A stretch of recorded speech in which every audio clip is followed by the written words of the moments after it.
Ladies and gentlemen, today you are in for a very special treat. We are here with comedian Clint. Clint, how you doing today? Hey, how you doing, Jeff? How you feeling? I'm good. Now, why don't you tell us a little bit about how you got started and what got you on this path of comedy?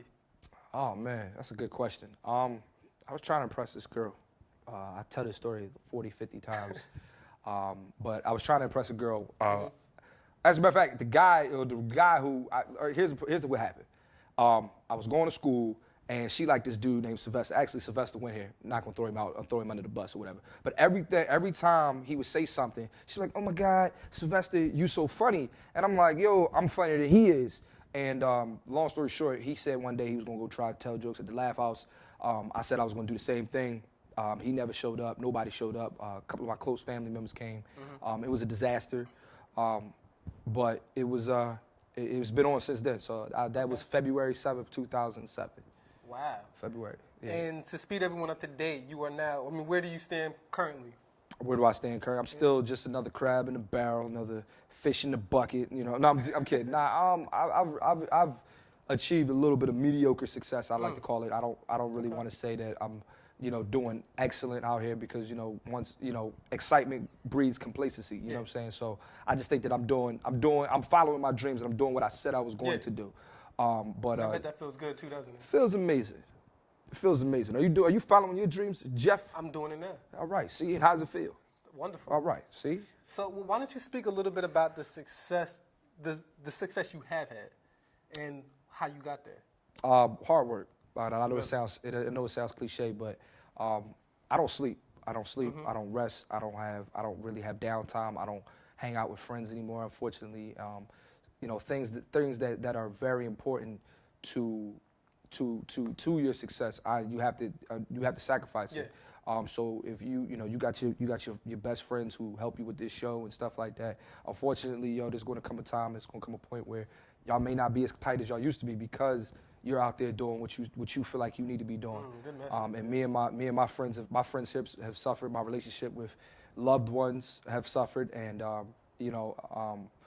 it's a good thing, but it's also a bad thing. You do have to. Nobody's ever successful and happy. So I'm starting to feel the effects. Now, is that a decision that you've made yourself personally, or was it that maybe certain relationships weren't as strong as you thought they were, and in the midst of pursuing your career? No, it's honestly just a decision that I made personally. Okay. Like, I can honestly say, like, there's been weeks or months where people be like, "Yo, I haven't heard from you. Yo, I haven't heard from you," and I give you the old cliche line where it's been, "I'm busy. I'm busy. I'm busy. I'm busy."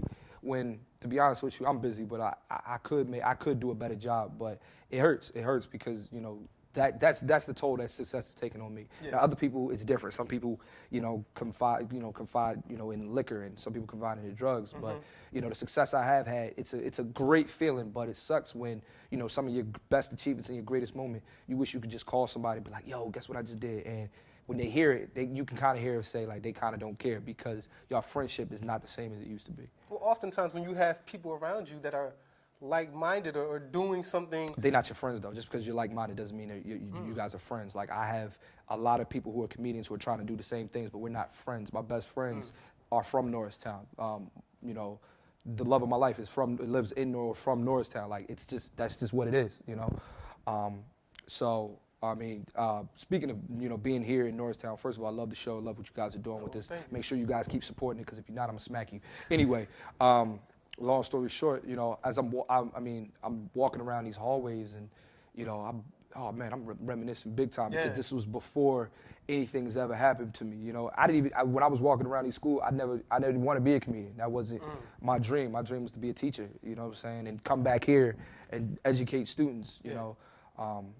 Well, in knowing you, I've learned how, obviously, your wisdom shows currently right now. Wisdom? You think I got wisdom? You're shining some light on those watching. That's dope, man. I appreciate it. But you're a very intelligent person. I appreciate it. Now, pursuing a career in comedy could have been a risk. How did you know that you were the person to take that risk and really go after what your ultimate dream has become? I have great encouragement. I have great encouragement. People won't let me quit. People won't let me, not give up. People won't let me, I have a bad day. Like, I had a bad week this week, to be honest with you. And, I really haven't been speaking to anybody, and I really haven't been talking that much. But when I do speak, it's nothing, you know, when I do talk and somebody I'm explaining the problem, it's more just, you know, okay, you had a bad week, you know, let's brush it off and keep going, because at the end of the day, you know, it is a risk. It's a risk because you don't know the outcome. You know, when you're in school, you get a degree, 9 times out of 10, you know your outcome might be, you know, you getting a great job. Yeah. You know, in this business, you know, you at any point in time, you know, your success can be snatched because you said the wrong thing, you did the wrong thing. You are, you know, it's not. Put it like this: it's like digging a tunnel and not seeing the light at the end, you know. Okay. And you're walking by faith and not by sight. So you better have some type of religion in your life if you're gonna be in this business, and you have to be prepared to endure what the bad things that come with being that person. You feel what I'm saying? Okay. So. When I had the privilege of seeing you when you kind of got started in the North Sun area, and now I'm assuming you've developed and you're in California, you're doing things out there. Yeah. I mean, how have you grown, and what allowed you to grow? I've been hurt. That's what, honestly, that's... Even through comedy? That's how I became a great comedian. I mean, I'm not a great comedian, but that's how I became better. That's how I've grown. You have to live life, you know what I'm saying? You can't, you know, you only grow up when you live life, you know what I'm saying? So, you know, think about it. When I first started, it was 2007. Now it's 2013. You know, I've been through relationships, and I've been through breakups, and I've been through, you know, not speaking to my mom. I've been through not talking to my dad. I've been through, you know, my sister growing up and becoming a woman. I've seen, you know, things like that. I've been broke. I've been homeless out in LA. You know what I'm saying? Wow. And at this point, when I've seen all that, like, give you a prime example. When I was homeless in LA, what made me, you know, not even telling the story is funny, but think about it. Some of the things you laugh at in a bum, you start doing those bum things because you don't know why they're doing it. Like, I'll give you a prime example. One time, I remember I used to laugh at this bum that used to be on the corner of Broad and Allegheny because he used to beg for food all the time. But the way he would beg for food is he would be like, "Hey, man, do you like supporting people?" And like, kind of like, "What do you mean do I like supporting people?" "Yeah, man, do you like supporting people?" "Yeah, I do like supporting people." Like, "Yeah, well, can you support my stomach and get me a cheeseburger?" And you know what? I wasn't even mad at him because the bull really wanted a cheeseburger. Now, one day I'm in LA, I'm outside of Wendy's on Sunset Boulevard, never forget this. And I was so hungry that I'm standing on the corner, and I started freestyling outside of the joint. Like, "Yeah, my name is Clinton. I'm a comedian from Philly. I need you to give me your cheese in my belly." Like, I was just kind of saying, like, and stuff like that. And I'm sitting there saying to myself, wow, I'm doing the same stuff I used to laugh at in homeless people. You know what I'm saying? Wow. I used to laugh at people who used to have to take baths and showers outside, or have to take baths and showers in public places, where then when I was homeless, I found myself, you know, taking baths, you know, or bird baths in Starbucks, you know what I'm saying? Yeah. And brushing my teeth in Starbucks and walking around with the same clothes in Starbucks. Like, you know, those kind of stories, you know, help you grow as a person, help you grow as a man. And then when you can convey that to the audience and you guys are hearing, like, you guys, I'm right now, people out there that I'm talking about this, the people who are actually filming this are looking at me like I'm crazy right now, because, you know, people can be like, damn, like, that's what we want to hear. You know what I'm saying? Wow. And they feel like if you can do it, they can do it too. Well, I think what your story is a prime example of what people out there, especially in the Northtown community, need to hear, because of the negativity that goes on, and people think that they're Why are we so negative in Northtown in the first place? Like, it's beautiful out here. Like, when I moved, first of all, I lived. Sounds like a perp. No, I'm joking. When I moved here when I was 16 years old, and the one thing, and I'm gonna tell you this right now, we're gonna go back down memory lane. When I was 16 years old and I first moved here, first of all, I was a rapper. I thought my name was Ace, and I used to go around rapping. And there was another rapper. I'll never forget this. There was a dude. He called himself J Mac, right? He called himself J Mac. You going back a few years. He called himself J Mac. But this was a funny story. He came up to me like 7:30 in the morning. You know when the buses dropped you off and you're in the thing. Come up to me in the morning. Was like, "Yo, you rap?" And I said, "Yeah." He's like, "Well, let's battle." And I'm like, "Man, I ain't even had breakfast yet. Like, what's up?" So I was like, "Nah, man, I'm good." So he called me the P word. So I'm like, "Yo, I'm about to knock you out." Now, not knowing that 7 of his boys are standing right behind him or whatever.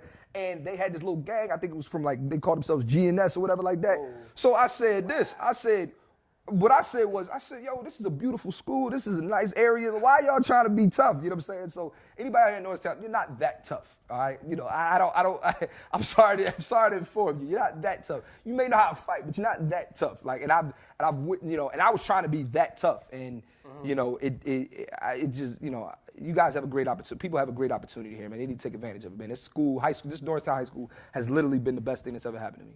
Wow, that's amazing. Literally been the best thing. Well, speak to those watching necessarily some of the steps you've taken in order to get your career to where it is now. Not saying that you're exactly where you want to be, but people need hope.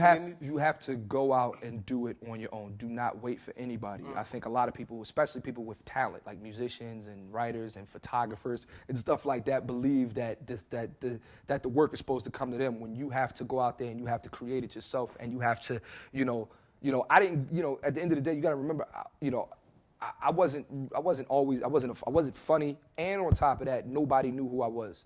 I made you pay attention. You know what I'm saying? There was no, like, even when I was here in high school, like, nobody knew who I was until I started doing the news. I made you pay attention. I might not have, and I wasn't talented. It was just more or less, I wanted you to know, I made you know who I was. So if you have, it doesn't matter what it is, make sure you grab the attention from somebody so you can go out there and you can control what you need to be doing. You know what I'm saying? No matter, it doesn't matter if you in school, it doesn't matter if you're in the arts or anything. Like, you go out there and do it yourself. It's never going to be handed to you at all, nothing. And I think we have especially our generation right now, we have such a lazy mentality. You know, we think that it's supposed to just fall in your lap. You know what I'm saying? Like, nothing falls in your lap. Like, even, it doesn't matter what it is, food. Like, think about it. Back in the 1700s, dudes had to go out and they had to hunt for their food. Why do you think that families never went hunting? If you didn't hunt, you starved. Yeah. You know what I'm saying? Or if you didn't harvest or you didn't gather enough food for the winter, you starved. You know what I'm saying? So at this point, if you're not out there doing what you're supposed to be doing, and you out here playing around and joking and thinking everything is sweet, guess what? You're gonna starve. Yeah. Literally and figuratively. Wow. Well, one of the things that I want people to understand is that when you're pursuing something, comedy, wanting to be a rapper or an artist or something, you have to understand that it's not only because you're talented, but you also have to be able to market yourself. You have to be able it's a lot of different things to carry yourself in a certain way that not everyone has. Yeah. So, hey, Clint, let everyone know where they can catch you, how they can see you, and enjoy some of the stuff you do. Come to your local bar. All right, I'll be the guy in there with the Jack Daniels. No, I'm kidding. You can just go to my website, www.canwetalk8cllintonfull.com. Anybody in Norristown who wants to be a comedian or anything like that, this is an open invitation. I will, hit me up on my website, or hit me up via Facebook, Clint Coley, or Twitter. I'll entertain your questions. I will help you out and stuff like that, because, I mean, whatever you want to do, I feel like we should all do it. So, yeah, that's pretty much it, though. Thank you. Clint, we want to thank you. Thank you for having me. It's always a pleasure. I'm sure you're welcome anytime. I better be. Speaking from those from Norristown, I'm sure they appreciate everything that you just signed on them. I hope so. Thank you guys for having me. I really appreciate it. It means a lot to me. Thank you. No problem. Clint Coley.